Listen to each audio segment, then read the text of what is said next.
Detective Miles Corbin stared at the lifeless body sprawled on the rain-slicked pavement. Rain lashed down, blurring the city lights into hazy halos. He wasn't fazed by the grim scene. Death was his daily bread.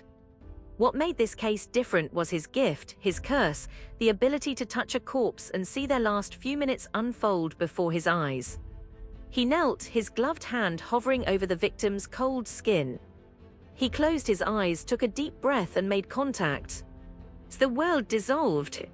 He wasn't on the rain-soaked street anymore. He was in a dimly lit apartment, the air thick with the smell of stale cigarettes and cheap perfume. He was seeing the victim, Arthur Reeves, a middle-aged accountant with thinning hair and worried eyes. Arthur was pacing frantically, a phone clutched in his sweaty hand. He was arguing, his voice rising in a desperate plea. He was begging someone, pleading for another chance. But who? The phone was disconnected, the number unknown.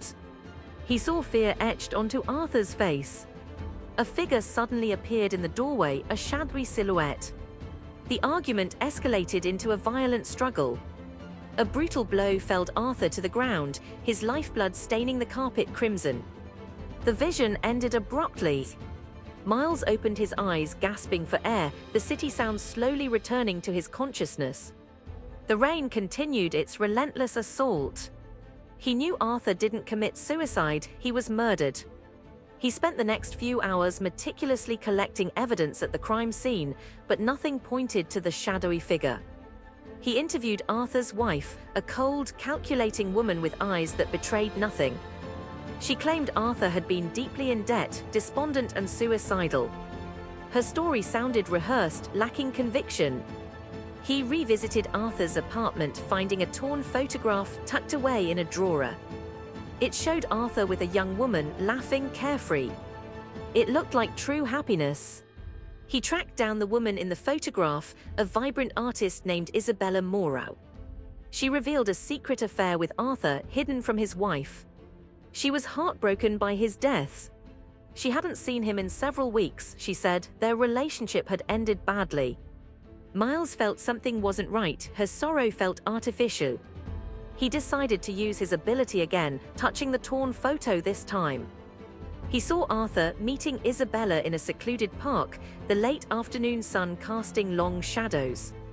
They were arguing. It was passionate, yet laced with anger and betrayal. The argument escalated. A car sped past, a figure got out, moving swiftly towards them. Miles' vision flickered. He saw a flash of expensive jewelry, a glint of metal reflecting the sunlight. He saw Isabella.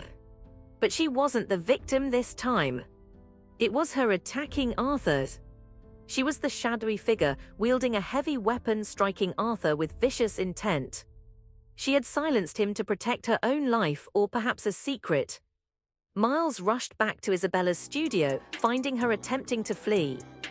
Confrontation was inevitable. The evidence was undeniable, and Isabella confessed, painting a picture of a desperate lover threatened by Arthur's threats to reveal their affair. Her crime wasn't driven by cold-blooded malice, but fueled by fear and desperation. She had been scared of Arthur's threats to expose her secret and ruin her life. The case was closed, but the weight of his ability of seeing the fleeting moments of life and death remained a heavy burden on Miles' shoulders. He knew, though, that the echo of the dead would always guide him towards justice, even if it meant facing the darkness within. His ability allowed him to bring closure to those left behind. He would continue his quest.